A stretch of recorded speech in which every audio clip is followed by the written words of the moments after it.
জয় শ্রীকৃষ্ণ। রাধে রাধে। নমস্কার প্রিয় বন্ধুরা, সিআর মোটিভেশন চ্যানেলে আবারও নতুন একটা ভিডিওতে আপনাদের সবাইকে স্বাগত জানাই।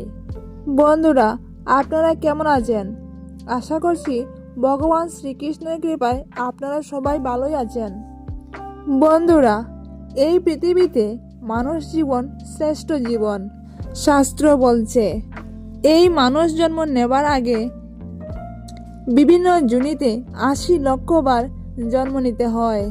কিন্তু জানেন কি কেন এই ৮০ লক্ষ বার জন্ম নিতে হয়?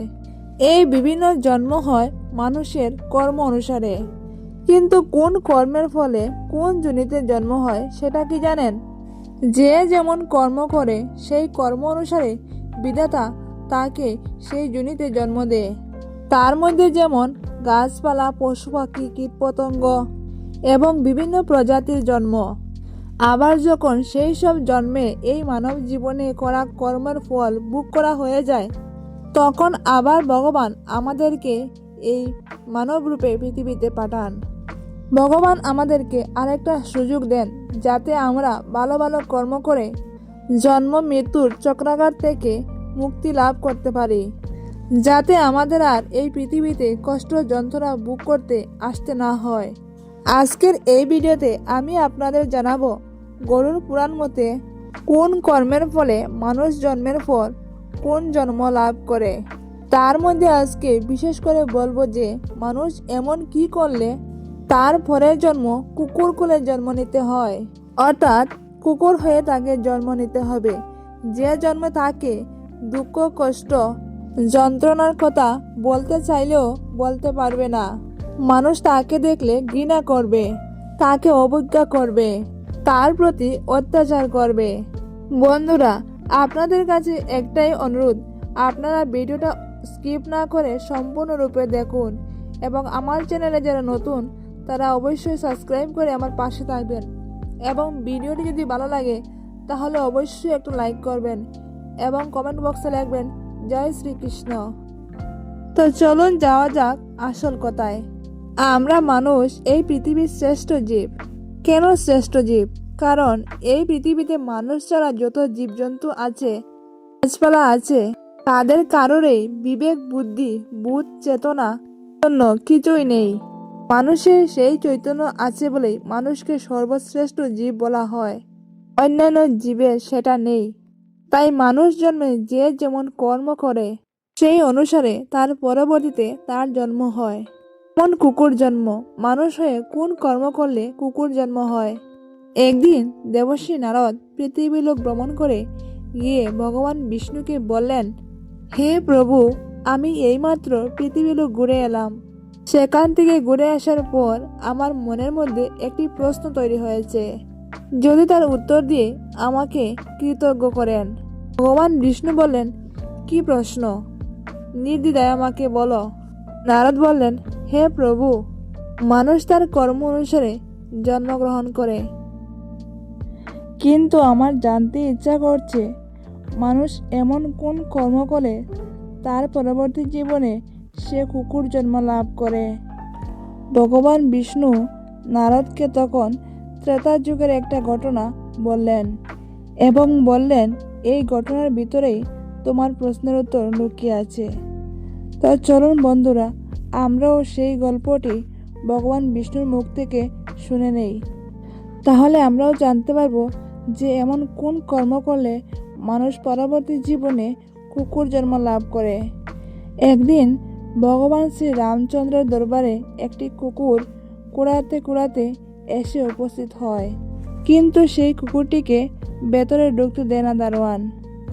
দারোয়ান তাকে তাড়িয়ে দিতে চায়, কিন্তু কুকুরটা সেখান থেকে যেতে চায় না।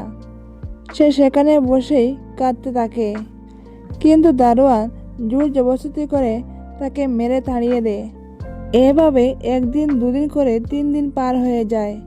3 দিনের দিন ভগবান শ্রী রামের কানে পৌঁছায় যে একটি কুকুর রাজ দরবারের কাছে এসে প্রতিদিন কাঁদতে থাকে, কেউ তাকে ভেতরে ঢুকতে দেয় না।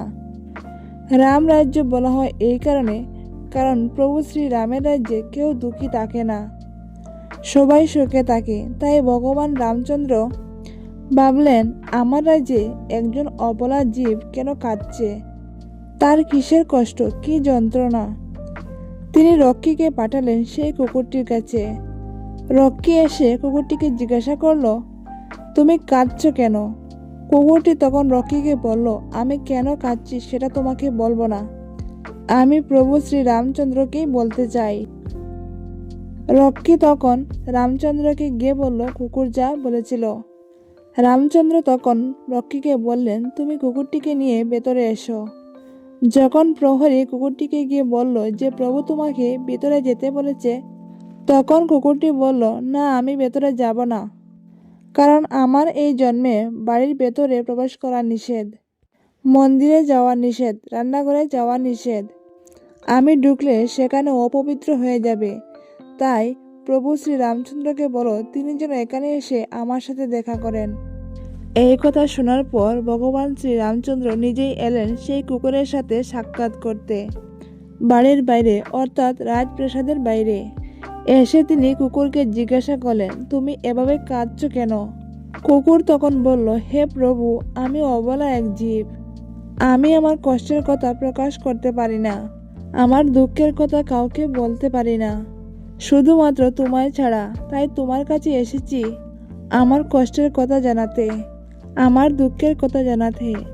ভগবান শ্রী রামচন্দ্র বললেন, তোমার কিসের কষ্ট, কিসের এত যন্ত্রণা, তুমি আমায় খুলে বলো। তখন কুকুরটি বলল, আমি ওই পথ দিয়ে আসছিলাম, তখন একজন সাধু তার লাঠি দিয়ে মেরে আমার পাটি কুড়া করে দিয়েছে। তাই অসহ্য যন্ত্রণায় আমি কষ্ট পাচ্ছি, আমি এর বিচার চাই। শ্রী রামচন্দ্র তখন বললেন, কোথায় থাকে সেই সন্ন্যাসী? কুকুরটি বলল, এই রাজ্যেরই এক পাশে থাকেন সেই সন্ন্যাসী।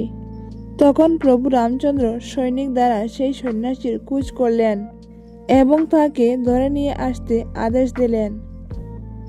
সৈনিকরা প্রভু শ্রী রামচন্দ্রের আদেশ মতো সেই সন্ন্যাসীকে ধরে নিয়ে আসলেন।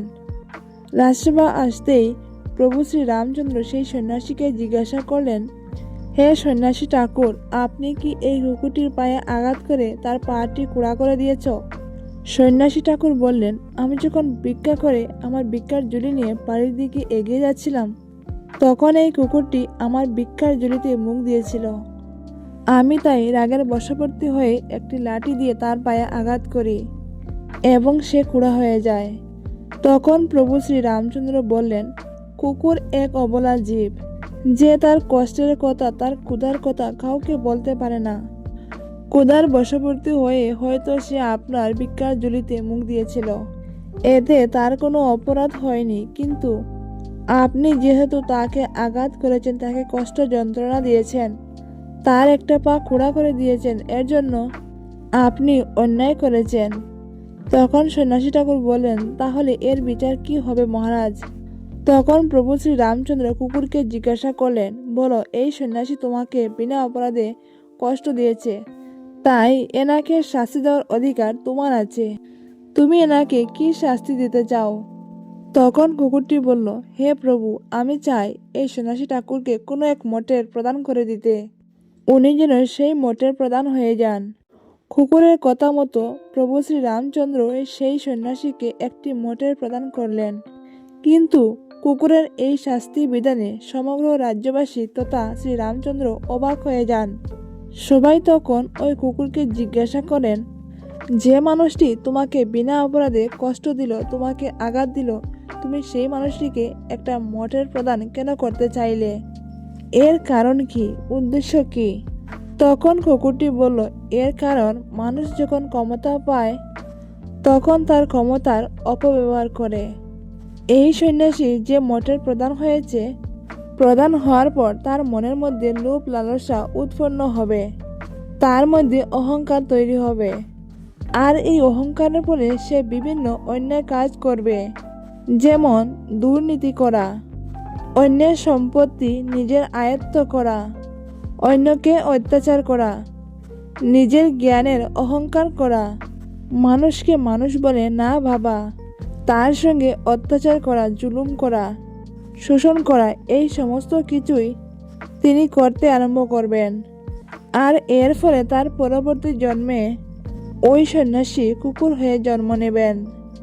কারণ আমি এর আগের জন্মে একজন মঠের প্রধান ছিলাম। সেই সময় আমি আমার ক্ষমতার অপব্যবহার করেছিলাম, বিভিন্ন মানুষের উপর অত্যাচার করেছিলাম।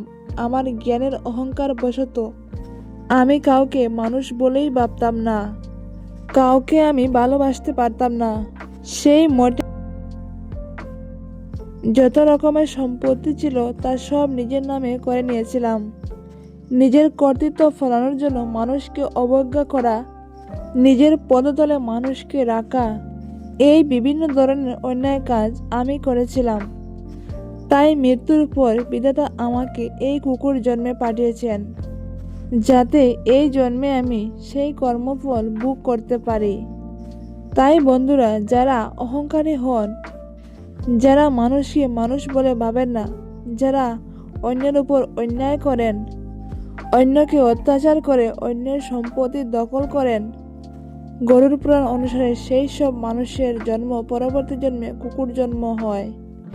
এবার বলি, এই যে সমস্ত পশুরা জন্মগ্রহণ করার পর বিভিন্ন অন্যায় কাজ করে, যেমন একটা সিংহ, একটা বাঘ, তারা মাংসাশী প্রাণী, তারা অন্য পশুকে হত্যা করে তাদের জীবন ধারণ করে, সেখানে কি তাদের পাপ হয় না? তারাও তো হত্যা করছে। না, শাস্ত্র বলছে তাদের কোনো পাপ হয় না, কারণ তাদের সেই পাপ পুণ্য বোধ নেই, তাদের সেই বুদ্ধি নেই, জ্ঞান নেই। অজ্ঞানবশত তারা সেটা করছে নিজের জীবিকা নির্বাহের জন্য। কেন করছে? তাদেরকে করতে হচ্ছে কারণ তারাও একটা সময় মানুষ হয়ে জন্মগ্রহণ করেছিল এবং তারা এমন এমন কর্ম করেছিল যে কর্মগুলোর ফল ভোগ করার জন্য তারা বিভিন্ন ধরনের পশু হয়ে জন্ম নেয়। মানুষ জন্ম লাভ করার পর আমরা মানুষেরা বিভিন্ন ধরনের খারাপ কাজ করে থাকি, যে কর্মের ফল এক জন্মে সম্পূর্ণ হয় না। তাই তো 84 লক্ষ জন্ম পার করতে হয়, বিভিন্ন জন্মে জন্মগ্রহণ করার পর কষ্ট ভোগ করতে হয় এবং সেই কষ্ট ভোগ করতে করতে মানব জন্মে করা কর্মের ফল কমতে থাকে। ধীরে ধীরে গাছপালা, পশু পাখি, কীট পতঙ্গ ইত্যাদি জন্ম হতে হতে মানব জন্ম লাভ করে। কারণ গত মানব জন্মে করা সমস্ত খারাপ কর্মের ফল ভোগ করা হয়ে যায়। অন্যান্য পশু জন্মের পরেও যে মানব জন্ম লাভ করবে তা নয়, শাস্ত্র তা বলছে না। শাস্ত্র বলছে মানুষ হয়ে জন্ম নিয়ে যে কর্ম করেছ, সেই কর্মের ফল যতক্ষণ ভোগ করা না হয় ততক্ষণ পর্যন্ত মানব জন্ম সে পায় না। যদি সে ভালো কাজ করে তার জন্য তাকে স্বর্গে সুখ ভোগ করতে হয়। যতদিন সেই ভালো কর্মের ফল থাকে ততদিন পর্যন্ত স্বর্গে সুখ ভোগ করে। কিন্তু যদি খারাপ কর্ম করে থাকে তাহলে যতদিন পর্যন্ত সেই খারাপ কর্মের ফল ভোগ না করছে ততদিন পর্যন্ত বিভিন্ন পশু পাখির যোনিতে জন্ম নিয়ে সেই কর্মের ফল ভোগ করতে হয়। তারপর যখন সেই কর্মের ফল শেষ হয়, ভগবান তখন তাকে আবার মানব যোনিতে জন্ম দেন। তো বন্ধুরা, আজকের মতো ভিডিওটি এইটুকুই। ভিডিওটি যদি আপনাদের ভালো লাগে তাহলে অবশ্যই একটু লাইক করবেন এবং ভিডিওটির বিষয়ে আপনাদের মূল্যবান মতামত কমেন্ট বক্সে জানাবেন। জয় শ্রীকৃষ্ণ, রাধে রাধে, ধন্যবাদ।